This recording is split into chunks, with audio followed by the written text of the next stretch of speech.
Hello everyone, welcome to all on science simplified. तो जैसा कि आप सभी को पता है कि प्रीवियस क्लास में हमने चैप्टर 5 है जो उसी को कंटिन्यू किया था। Chapter name is life process, है ना। 10th क्लास का ये चैप्टर नंबर 5 है आपका। होप सो आप लोग मेरे साथ साथ इसके सभी पार्ट्स है जो देख रहे हो। तो जिन्होंने कल की क्लास देखी है उनको अच्छे से पता है कि कल हमने न्यूट्रिशन वाला टॉपिक है जो कम्प्लीटली कर लिया था। प्लांट्स में भी हमने किया था ये सेल की जो हमारे पास लीफ की, ठीक है, क्रॉस सेक्शन ऑफ लीफ की हमने स्टडी की थी यहाँ से। और ये हमने स्टार्च टेस्ट यहाँ पे किया था, ठीक है बच्चे। और ये हमारा स्टोमेटा वाला था, ठीक है जी। सेल के अंदर स्टोमेटा, ये लीफ के अंदर स्टोमेटा है जो आपने देखने की कोशिश की है या नहीं की है, बताई थी ना मैंने इसकी एक्टिविटी आपको। तो बच्चे जो एक्सपेरिमेंट होते हैं ना कि आप ट्राई कर सकते हो तो उनको ट्राई किया करो घर पे, ठीक है बच्चे। ये हमने ह्यूमन्स में भी न्यूट्रिशन है जो कम्प्लीटली कर लिया था। और फिर ये क्वेश्चन आए थे, ये हमारे रहते हैं, तो क्वेश्चन की तो हम अलग से ही क्लास ले लेंगे। नेक्स्ट है हमारे पास आज का टॉपिक है दैट इज़ रेस्पिरेशन, ठीक है बच्चे। बहुत इंपॉर्टेंट टॉपिक है रेस्पिरेशन। ये चैप्टर ही पूरा बहुत इंपॉर्टेंट है। इस चैप्टर में से मैं एक भी क्लास में से ऐसा नहीं बोल सकती कि यहाँ से एग्ज़ाम में क्वेश्चन नहीं बन सकता। इसका कुछ नहीं पता, पूरे चैप्टर में से कहीं 2 मार्क्स का, कहीं 3 मार्क्स का, कहीं 4 मार्क्स का और 1 मार्क्स के तो बहुत सारे क्वेश्चन बन जाते हैं यहाँ से, ठीक है बच्चे। तो रेस्पिरेशन को स्टार्ट करते हैं हम।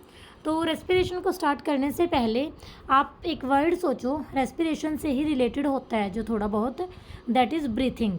तो ब्रीथिंग वर्ड सुना है आप सभी ने। तो क्या आपको लगता है कि ब्रीथिंग और रेस्पिरेशन सेम होता है? क्या ब्रीथिंग को ही रेस्पिरेशन बोलते हैं या अलग होता है ये? तो होती है ना कन्फ्यूज़न सभी को, यही कन्फ्यूज़न आज हमने दूर करनी है, ठीक है बच्चे। तो फर्स्ट जो इम्पोर्टेंट थिंग है मैं आपको यहाँ पे क्लियर कर देती हूँ। ब्रीथिंग और रेस्पिरेशन सेम नहीं होते, इन दोनों में डिफरेंस होता है। ब्रीथिंग आप बोलते हो सांस लेना, ठीक है, इनहेल करना, एक्सहेल करना। और इसके अंदर हमारे पास रेस्पिरेशन के अंदर थोड़ा डिफरेंट होता है। तो वो डिफरेंट क्या होता है, एक बार सुनो ध्यान से आप लोग।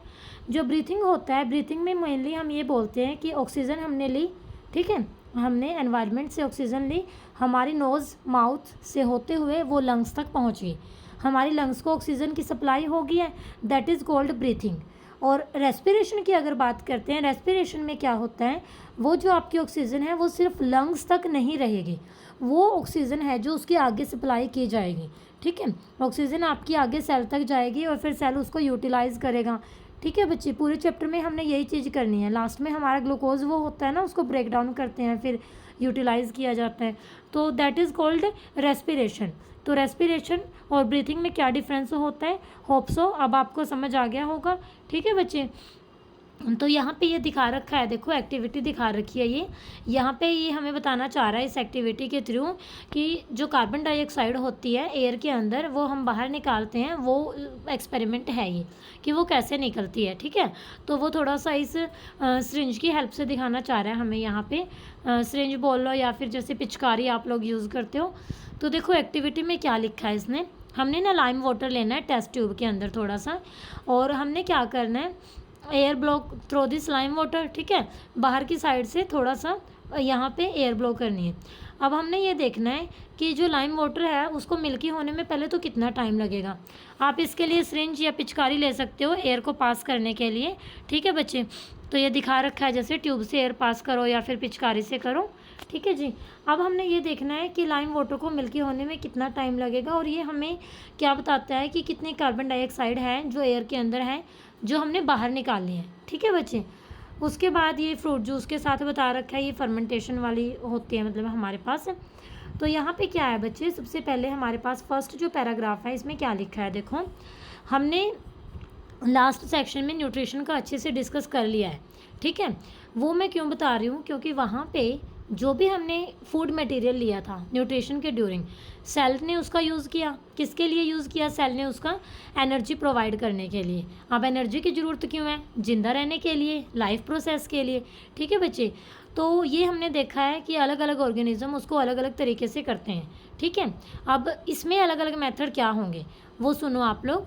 तो इसमें क्या होता है, कुछ तो क्या करते हैं, ऑक्सीजन का यूज़ करते हैं ग्लूकोज को कम्प्लीटली ब्रेक डाउन करने के लिए।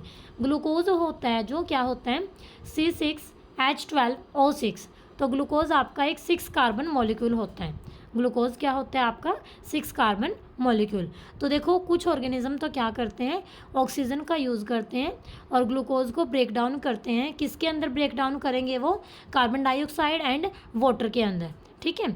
और कुछ क्या करते हैं, ऑक्सीजन का यूज़ नहीं करते इसमें, ठीक है। तो जो ऑक्सीजन का यूज़ करते हैं या फिर जो ऑक्सीजन का यूज़ नहीं करते, सभी ही केसेस में जो फर्स्ट स्टेप होता है आपका, वो पहला स्टेप क्या होता है, ब्रेक डाउन ऑफ ग्लूकोज। हमने जो 6 कार्बन मॉलिक्यूल वाला ग्लूकोज ले रखा है, उसको हमने क्या करना है, ब्रेक डाउन करना है, ठीक है। वो उसको कार्बन डाइऑक्साइड में करे या फिर वो पायरुवेट में करे। पायरुवेट क्या होता है, ये एक 3 कार्बन मॉलिक्यूल होता है, ठीक है बच्चे। और ये जो प्रोसेस होती है, जो 6 कार्बन मॉलिक्यूल है, ब्रेक डाउन होता है 3 कार्बन मॉलिक्यूल के अंदर। ये प्रोसेस कहाँ टेक प्लेस करती है, साइटोप्लाज्म में। कहाँ पे करती है, साइटोप्लाज्म। 9th क्लास में पढ़ के आए हो ना, सेल का चैप्टर याद होगा सब कुछ, या भूल गए? जो भूल गए है, 9th क्लास की अभी से ही डाली थी मैंने वीडियो, वो वीडियो को देख लेना, साइटोप्लाज्म अच्छे से याद आ जाएगा, ठीक है बच्चे।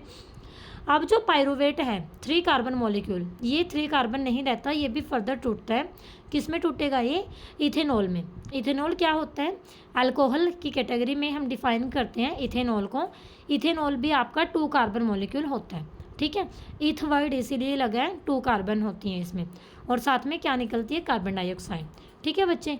और ये प्रोसेस किस में टेक प्लेस करती है, ये आपकी टेक प्लेस करती है यीस्ट में। और कब करती है, ड्यूरिंग फर्मेंटेशन। अब फर्मेंटेशन भी पता होना चाहिए अगर 8th 9th क्लास पढ़ी है ना। अब ये जो प्रोसेसेस होती हैं, ये होती हैं ऑक्सीजन की एब्सेंस में, ठीक है। ऑक्सीजन वहाँ एब्सेंट होती है और इसीलिए इनको बोला जाता है एन एरोबिक रेस्पिरेशन। एन लगा है एब्सेंट के लिए, कि एब्सेंट है, क्या एब्सेंट है, ऑक्सीजन एब्सेंट है। तो एरो मतलब ऑक्सीजन के लिए और एन मतलब ऑक्सीजन का एब्सेंट होना, तो इसको हम बोलते हैं anaerobic respiration. Break down of pyruvate using oxygen. तो जो आपके पायरुवेट है, जो आपका ब्रेक डाउन जब होता है ऑक्सीजन को यूज़ करके जब होता है, तो ये आपका कहाँ पे होता है, ये टेक प्लेस कहाँ पे करता है, माइटोकॉन्ड्रिया में, ठीक है। ब्रेक डाउन होता है जो पायरुवेट का ऑक्सीजन को यूज़ करके, ये आपका कहाँ पे होता है, आपका माइटोकॉन्ड्रिया में। और जब ऑक्सीजन का यूज़ किया जाता है उसको बोलते हैं एरोबिक रेस्पिरेशन। क्या बोलते हैं बच्चे उसको, एरोबिक रेस्पिरेशन, ठीक है बच्चे। यानी कि break up the 3 carbon pyruvate molecule to give 3 molecule of carbon dioxide. वहाँ पे क्या होता है, कार्बन डाइऑक्साइड के 3 मॉलिक्यूल बन जाते हैं और साथ में आपका वाटर निकलता है, ठीक है बच्चे। उसके बाद है हमारे पास, वहाँ पे ये जो ब्रेक डाउन होने के साथ साथ एनर्जी भी रिलीज़ होती है। जो हमारी, जब हमने ऑक्सीजन यूज़ किया ना, उस टाइम पे जो एनर्जी रिलीज़ हुई वो काफ़ी ज़्यादा थी एज़ कम्पेयर टू जब हमने वहाँ पे ऑक्सीजन यूज़ नहीं की थी। मतलब क्या है कि एरोबिक प्रोसेस की जो आपकी एनर्जी रिलीज़ हुई है, that is greater than anaerobic, ठीक है बच्चे। और कभी कभी क्या होता है, हमारी जो मसल सेल है ना, वहाँ पे ऑक्सीजन की कमी होती है, तो वहाँ पे कोई और दूसरा तरीका यूज़ किया जाता है पायरुवेट के ब्रेक डाउन के लिए। तो वहाँ पे जो पायरुवेट है आपका लैक्टिक एसिड में कन्वर्ट होता है। अब लैक्टिक एसिड भी कंफ्यूज नहीं होना, ये भी 3 कार्बन मॉलिक्यूल होता है, ठीक है। ये जो लैक्टिक एसिड होता है ना हमारा, मसल्स में होता है ये, जब कोई सडन एक्टिविटी हो जाती है, मतलब क्रैम्प्स वगैरह जब हो जाते हैं, ठीक है बच्चे। तो देखो अब हम इसको डायग्राम की हेल्प से समझते हैं और क्लियर आउट हो जाएगा ये आपको। यहाँ पे देखो ग्लूकोज है, ठीक है। लेफ्ट हैंड साइड देखो, सबसे यहाँ पे है आपके पास ग्लूकोज। सबसे पहले तो ग्लूकोज साइटोप्लाज्म में 6 कार्बन मॉलिक्यूल है, ठीक है। वो पायरुवेट में ब्रेक डाउन हो गया 3 कार्बन मॉलिक्यूल और साथ में एनर्जी। तो जब हमारे पास ऑक्सीजन नहीं होती तो सबसे ऊपर देखो यहाँ पे यीस्ट के अंदर होगा। यीस्ट में हमने क्या कहा था, इथेनॉल और कार्बन डाइऑक्साइड। इथेनॉल आपका क्या है, 2 कार्बन मॉलिक्यूल है, साथ में क्या रिलीज होगी, एनर्जी। और सेकंड, जब ऑक्सीजन की कमी होती है, वो हमारी मसल सेल में है, लैक ऑफ ऑक्सीजन है ना, ये आपका क्या यहाँ से ब्रेक डाउन होगा पायरुवेट आपका लैक्टिक एसिड में और साथ में एनर्जी। और जब ऑक्सीजन प्रेजेंट होती है, जो हमने बोला था माइटोकॉन्ड्रिया, यहाँ पे कार्बन डाइऑक्साइड प्लस वाटर, ठीक है। ऊपर वाटर नहीं था, कार्बन डाइऑक्साइड के साथ इथेनॉल था, यहाँ पे वाटर आएगा, साथ में एनर्जी। तो ये ग्लूकोज के ब्रेकडाउन को हमने पढ़ा है अलग अलग तरीके से, अलग अलग पाथवे से, ठीक है। मैं इसको फिर से समराइज़ कर रही हूँ। हमारा 6 कार्बन मॉलिक्यूल ग्लूकोज है, सबसे पहले ब्रेकडाउन होगा पायरुवेट में। पायरुवेट आपका 3 कार्बन मॉलिक्यूल है। अब अगर एब्सेंस ऑफ ऑक्सीजन है, ये आपका होता है यीस्ट के अंदर, और तब हमारा जो पायरुवेट है ब्रेक डाउन हो जाएगा इथेनॉल में प्लस कार्बन डाइऑक्साइड में प्लस एनर्जी। अगर ऑक्सीजन की कमी है हमारी मसल्स में जो होती है, उस टाइम पे लैक्टिक एसिड फॉर्मेशन होगी हमारी मसल्स में और साथ में एनर्जी। और अगर ऑक्सीजन प्रेजेंट है माइटोकॉन्ड्रिया में है हमें पता है, तो यहाँ पे कार्बन डाइऑक्साइड प्लस वाटर और साथ में एनर्जी। तो होप सो आपको समझ आ रहा है। अब जो एनर्जी रिलीज होती है सेलुलर रेस्पिरेशन के ड्यूरिंग, वो इमिडिएटली उसका यूज़ किया जाता है। ठीक है, एक मॉलिक्यूल सिंथेसिस होता है, नया मॉलिक्यूल बनता है वहाँ से, दैट इज़ कॉल्ड एटीपी। इसको क्या बोलते हैं? एटीपी। मतलब एटीपी ना एक एनर्जी करेंसी है हमारे पास। ठीक है, एडेनोसिन ट्राई फॉस्फेट, जिसका यूज़ किया जाता है फ्यूल के लिए या फिर दूसरी एक्टिविटी के लिए सेल में। इस प्रोसेसेस में क्या होता है, जो एटीपी होता है ये ब्रेक डाउन हो जाता है किसके लिए? एक फिक्स अमाउंट ऑफ एनर्जी देने के लिए। और फर्दर इससे एंडोथर्मिक रिएक्शंस, मतलब एंडोथर्मिक आपका ये होता है जिसमें एनर्जी अब्जॉर्ब होती है, मतलब रिएक्शन में हमें रिएक्टेंट को एनर्जी देनी पड़ती है तब रिएक्शन टेक प्लेस करती है। ठीक है बच्चे, तो फिर ये एनर्जी को यूज़ किया जाता है एंडोथर्मिक रिएक्शंस में। तो देखो एटीपी के बारे में बताया यहाँ से, इम्पोर्टेंट है, इसको देख लो एक बारी। तो एटीपी एनर्जी करेंसी होती है, जो एनर्जी रिलीज होती है रेस्पिरेशन के ड्यूरिंग, तो उससे एटीपी मॉलिक्यूल बनता है। और एटीपी कैसे बनता है? एडीपी से। एटीपी होता है आपका एडेनोसिन ट्राईफॉस्फेट, यानी कि फॉस्फेट के 3 मॉलिक्यूल होते हैं, और एडीपी आपका होता है एडेनोसिन डाईफॉस्फेट। ठीक है, तो उसके एडेनोसिन डाईफॉस्फेट है जो एक इनऑर्गेनिक फॉस्फेट के साथ कंबाइन होता है, एनर्जी देते हैं हम उनको, वहाँ से बनता है एटीपी। ठीक है, पी यहाँ आपका है फॉस्फेट। ठीक है बच्चे, और जो एंडोथर्मिक प्रोसेस होती है सेल में, इस एनर्जी का यूज़ करती है रिएक्शंस के लिए। और जो हमारे पास टर्मिनल फॉस्फेट लिंकेज होता है एटीपी में, वो फिर ब्रेक डाउन हो जाता है। ठीक है, ब्रेक डाउन कैसे होता है? वाटर का यूज़ करके और एनर्जी का। और कितनी एनर्जी वहाँ पे रिलीज होती है? 30.5 किलो जूल पर मोल। सीबीएसई स्टूडेंट्स, आप लोग इस तरह की जो ये एडवांस मैं थोड़ा बहुत बताती हूँ, इनको ध्यान से सुना करो, आपके पेपर में फिर यहीं से क्वेश्चन आते हैं। ठीक है, अब आपने देखना है, जैसे एक बैटरी की अगर हम बात करते हैं, बैटरी एनर्जी देती है ना। कितनी तरह की बैटरी आप घर में यूज़ करते हो? टॉयज़ में बैटरी होती है, आपके इलेक्ट्रिसिटी के अपरेटस में बैटरी होती हैं। तो ये कैसे करती है? तो इसका यूज़ करते हैं हम मैकेनिकल, लाइट, इलेक्ट्रिसिटी, एनर्जी। ठीक है, तो वो ऐसे ही करती हैं, एटीपी की फॉर्म में स्टोर रहती है वहाँ पे। एटीपी है जो इसी तरह सेल भी यूज़ करती हैं कॉन्ट्रैक्शंस के लिए, मसल्स की या प्रोटीन सिंथेसिस की। ठीक है, या फिर हम कंडक्शन की बात कर लें, वहाँ पे नर्व इम्पल्सेस या फिर दूसरी और जितनी भी एक्टिविटी होती है। ठीक है बच्चे, उसके बाद नेक्स्ट है हमारे पास जो एरोबिक रेस्पिरेशन का पाथवे होता है, वो ऑक्सीजन के ऊपर डिपेंड करता है, क्योंकि एरोबिक तो यही हो गया ना, प्रेजेंस ऑफ ऑक्सीजन। और जो एरोबिक ऑर्गेनिजम्स होते हैं वो क्या देखते हैं कि उन्हें जितनी ऑक्सीजन की ज़रूरत है, सफिशेंट ऑक्सीजन उन्हें मिलनी चाहिए। ठीक है बच्चे, अब हमने ये पढ़ा था लास्ट सेक्शन में कि जो प्लांट है गैसेस का एक्सचेंज करते हैं स्टोमेटा के थ्रू। ठीक है, और जो लार्ज इंटरसेलुलर स्पेस होता है वहाँ पे वो इसीलिए होता है कि जितने भी सेल हैं वो एयर के कॉन्टैक्ट में रहें। ठीक है, सेल का काम क्या होता है? मतलब वहाँ पे लीव्स है जो फोटोसिंथेसिस की प्रोसेस लीव्स से टेक प्लेस करती है, मतलब कि कार्बन डाइऑक्साइड और ऑक्सीजन है जो एक्सचेंज होते रहते हैं डिफ्यूज़न से। ठीक है, वो सेल्स के अंदर जाते हैं या फिर उनसे दूर जाते हैं, एयर में जाते हैं। तो जो डायरेक्शन होती है ना बच्चे वहाँ पे डिफ्यूज़न की, वो डिपेंड करती है एनवायरनमेंट की कंडीशन के ऊपर और प्लांट की रिक्वायरमेंट के ऊपर। ठीक है बच्चे, जैसे हमने बताया था कि नाइट में कोई फोटोसिंथेसिस नहीं होती, फोटोसिंथेसिस के लिए लाइट की ज़रूरत होती है। ठीक है, लेकिन जो कार्बन डाइऑक्साइड एलिमिनेशन होता है वो नाइट को भी होता रहता है।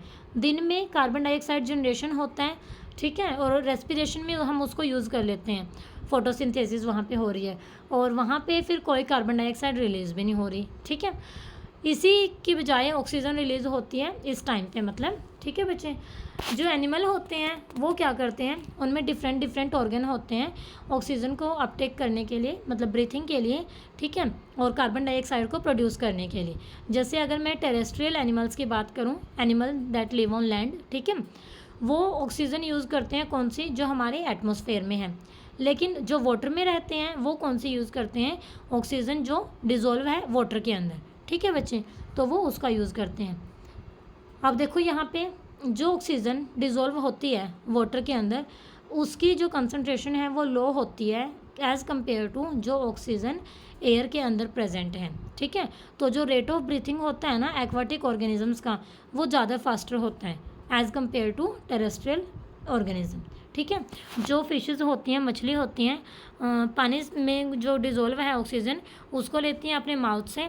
ठीक है, और उसको फिर फोर्स करती हैं, आगे पास करती हैं गिल्स की तरफ, और डिज़ोल्व ऑक्सीजन है जो बाय द ब्लड वो ले लेते हैं उसको। ठीक है बच्चे, और जो टेरेस्ट्रियल ऑर्गेनिज्म है ये क्या करते हैं, ऑक्सीजन को ये यूज़ करते हैं जो एटमॉस्फेयर में है रेस्पिरेशन के लिए। इस ऑक्सीजन को अब्जॉर्ब करने के लिए डिफरेंट डिफरेंट ऑर्गन्स होते हैं डिफरेंट डिफरेंट एनिमल्स में, और इन जो ये ऑर्गन्स होते हैं इनकी स्ट्रक्चर है जो इस तरह से होती है कि सरफेस एरिया है जो इनका वो इंक्रीज़ होता रहे। ठीक है, जो ऑक्सीजन रिच एटमॉस्फेयर के कांटेक्ट में होता है, यानी कि जहाँ से ऑक्सीजन इनको इनटेक करनी होती है। ठीक है बच्चे, और जो एक्सचेंज होता है ऑक्सीजन का या फिर कार्बन डाइऑक्साइड का, वो कैसे टेक प्लेस करता है, इस सरफेस के अक्रॉस। ठीक है जी, तो ये सरफेस फाइन होना चाहिए। उसके बाद क्या करते हैं, हमारे पास क्या होता है कि यहाँ पे एक मैकेनिज़्म होता है एयर को इन आउट मूव करने के लिए, जहाँ पे ऑक्सीजन मतलब अब्जॉर्ब की जाती है। अब अगर हम बात करते हैं ह्यूमन बींग्स की, ये तो बात होगी, चलो दूसरे ऑर्गेनिजम्स की हमने बात कर ली, प्लांट्स की कर ली, एनिमल्स की कर ली, एक्वाटिक की, टेरेस्ट्रियल की। अब हम बात करते हैं हमारी। ठीक है, हमारे अंदर क्या होता है, तो हमें पता है कि जो एयर होती है वो नोस्ट्रिल से अंदर जाती है, सबसे पहले नाक से अंदर जाती है ना। नाक बोलते हैं ना, नाक से सांस लेते हैं हम, तो सच है ये बात, वैसे ही नहीं बोलते। नाक के आगे हाथ लगा के देखो, आपको थोड़ी मतलब 1-2 मिनट तक लगाओगे ना, गर्म हवा फील होगी। तो वो गर्म हवा क्यों फील होती है पता है किसी को, क्योंकि respiration is an exothermic process.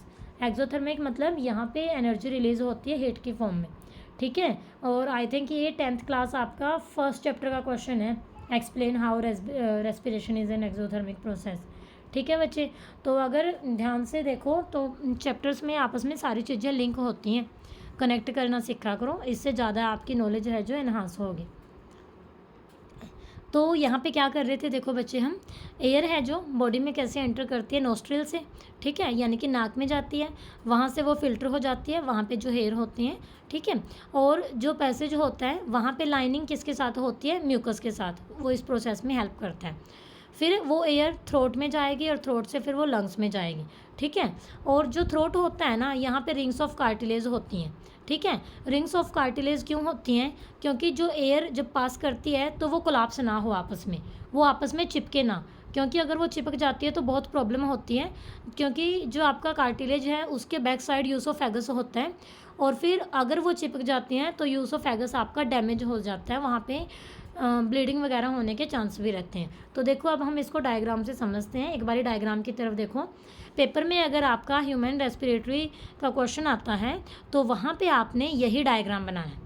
इसके 2-3 डायग्राम हैं, आगे भी हैं आगे वाले पार्ट्स के लिए, but main diagram is this. ठीक है, तो देखो यहाँ पे क्या है, पहले नसाल पैसेज लिखा है, आपकी एयर है जो यहाँ पे क्या होता है, नाक में नोस्ट्रिल में जाती है। फिर उसने क्या लिखा है, माउथ कैविटी, मुंह के अंदर जाएगी वो। फिर उसने लिखा है फेरनेक्स एंड लैरिंक्स। तो यहाँ पे क्या होता है, लैरिंक्स आपका क्या होता है, ये आपका होता है कि जहाँ पे आपकी यहाँ तक लैरिंक्स तक मतलब आपके जो एयर है और जो आपका फूड है उसका कॉमन पैसेज रहता है।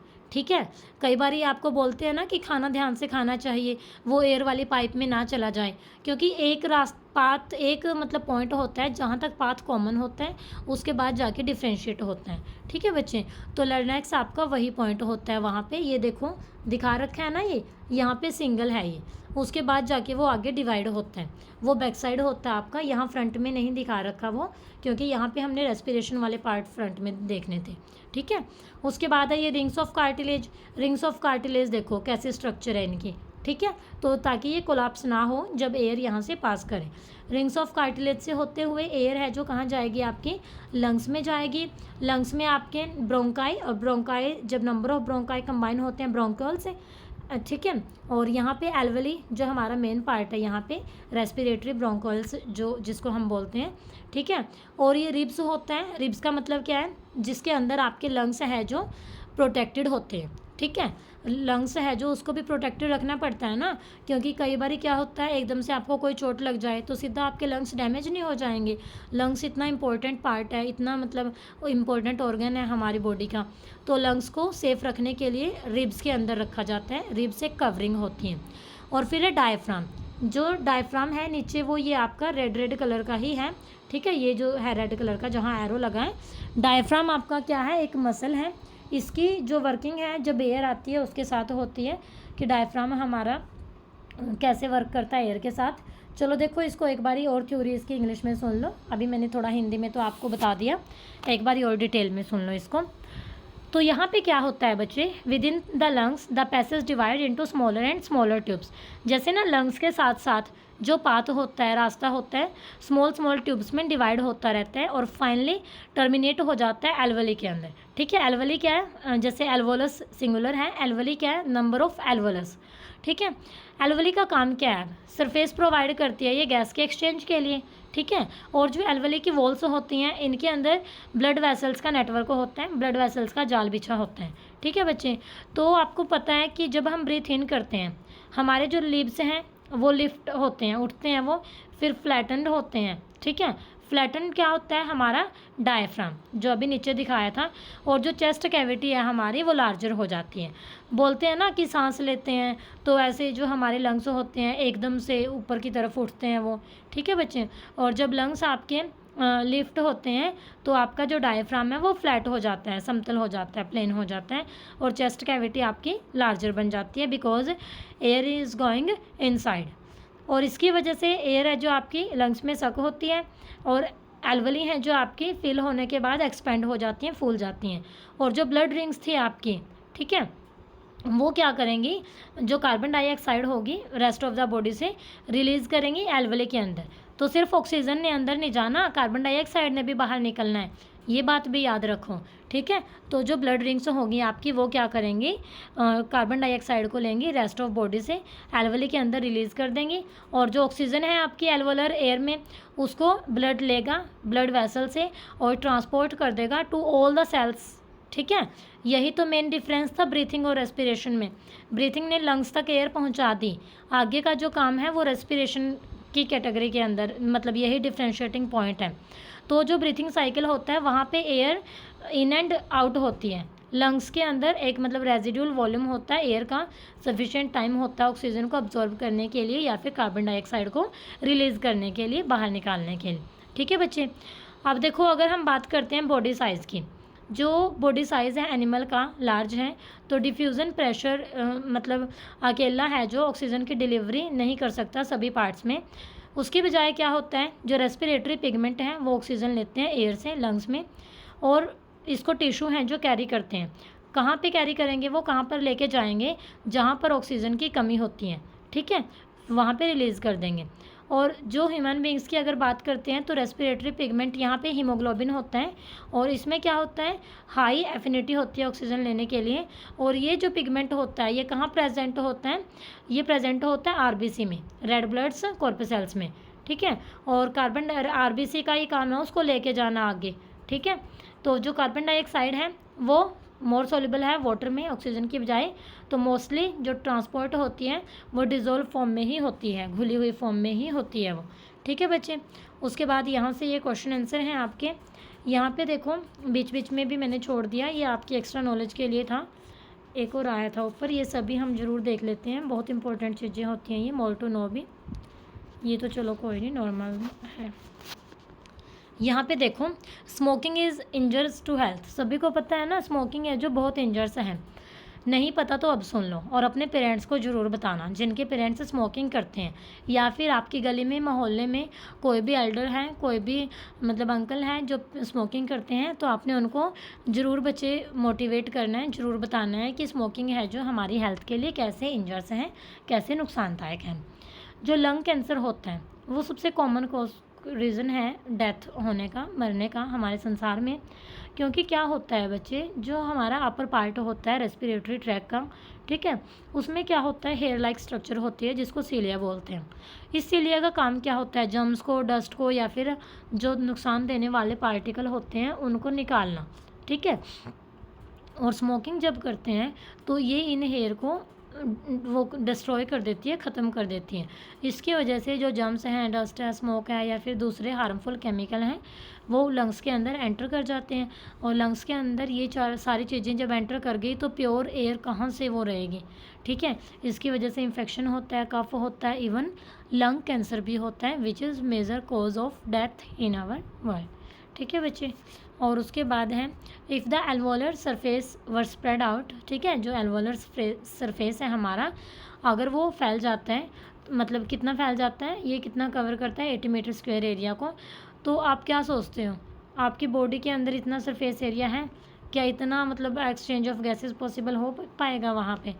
उसके बाद ये बोल रहा है कि if diffusion were to move oxygen in our body, diffusion से अगर हमारी बॉडी में ऑक्सीजन मूव करती है तो ये 3 साल ले लेगी कम से कम एक मॉलिक्यूल ऑफ ऑक्सीजन को हमारे टो से लंग्स से टो तक पहुंचाने में, ठीक है। इतने तक क्या हम जिंदा रह पाएंगे, बताओ सोच के ज़रा कमेंट करके बताना, ठीक है बच्चे। तो ये क्वेश्चन आ गए हैं हमारे, और ये हमारे चैप्टर का सेकंड पार्ट है जो कंप्लीट हो चुका है। कल की क्लास में हम ये ट्रांसपोर्टेशन वाला पढ़ेंगे बच्चे, ठीक है। Most important and most interested and my favourite heart वाला, ठीक है बच्चे। बहुत इंपॉर्टेंट भी है, बहुत इंटरेस्टेड भी है ये मतलब पूरा चैप्टर ही बहुत इंटरेस्टेड है। बस ट्रांसपोर्टेशन के बाद फिर आपका एक और रह जाएगा यहाँ से एक्सक्रेशन। तो इस चैप्टर के 4 ही पार्ट थे, यही आपको बताया था। चैप्टर कंप्लीट करने के बाद एक दिन की क्लास में इन टेक्स्ट क्वेश्चन करेंगे और एक दिन की क्लास में एंड टेक्स्ट कर लेंगे, ठीक है। बीच में अगर अब मैं यहाँ क्वेश्चन करवाने लगूँ ना तो क्लास लेंथी हो जाएगी ज़्यादा, बल्कि क्वेश्चन आपको खुद करने चाहिए बच्चे। जब एक एक लाइन में एक्सप्लेन कर रही हूँ तो क्वेश्चंस को करने में आई थिंक कोई दिक्कत नहीं है। तो क्वेश्चन तो सच आज हम अपने चैनल पे भी लेंगे इवनिंग में, याद है या भूल गए, मैंने पोस्ट भी डाल ली है और लाइव के लिए भी शेड्यूल डाल दिया है। So to all my dear students, मैं एक बार फिर से आपको बता रही हूँ, साइंस सिंप्लीफाइड चैनल पर आज 6 बजे साइंस की क्विज़ है, जर्नल साइंस की क्विज़ है। तो आप सभी ज़रूर पार्टिसिपेट करना। ये नहीं सोचना कि हमें क्वेश्चन नहीं आएगा इंसल्ट होगी, आप ये सोचो कि आपको अगर क्वेश्चन नहीं आएगा तो आपको एक नया क्वेश्चन सीखने को मिलेगा, ठीक है बच्चे। और आपके स्कूल में इतनी बार क्विज होती हैं, आगे आप जाते हो लेवल पर, तो सपोज़ वो क्वेश्चन क्या पता वहीं पे काम आ जाए आपके। तो जो कोई भी आपको कहीं से कुछ भी सीखने का मौका मिलता है तो सीख लिया करो, इसमें कोई आपकी बेइज्जती वाली बात नहीं है, ना यहाँ कोई आपको देखेगा, ठीक है। बस मुझे पता होगा कि ये स्टूडेंट है, ठीक है बच्चे, कि कोई बात नहीं। और लास्ट में आपका स्कोर भी बताया जाएगा, मेंशन भी किया जाएगा नेम, जो बच्चा मतलब टॉप करेगा, ठीक है बच्चे। कम्युनिटी पोस्ट में उसका स्पेशल नाम भी डाल लूँगी मैं कि इस बच्चे ने टॉप किया है, ठीक है जी। सो होप सो आज की क्लास आपको पसंद आई होगी। जो स्टूडेंट्स चैनल पर पहली बार आए हैं चैनल को सब्सक्राइब जरूर कर लेना बच्चे, क्योंकि फिर आगे वाली वीडियो के नोटिफिकेशन आपको तभी मिलेंगे जब चैनल सब्सक्राइब कर रखा होगा, अदरवाइज़ वो आपको नहीं मिलेंगे। अगर वीडियो आपको पसंद आती है तो लाइक और कमेंट किया करो, बताया करो कि मैम क्लास अच्छी लगी है या फिर नहीं लगी है, मैम ऐसे करवाओ वैसे कराओ, कोई स्पेशल चैप्टर डिमांड, कोई टॉपिक डिमांड हो आपकी, you can comment in comment box, ठीक है बच्चे। कमेंट बॉक्स में कमेंट किया करो, ज़रूर किया करो आप लोग, तभी मुझे पता लगेगा कि आपको कौन सी चैप्टर है जो अभी आपको नीड है, उसके अकॉर्डिंग फिर मैं वो करवा दूँगी, ठीक है बच्चे। So thank you very much, stay connected with science simplified.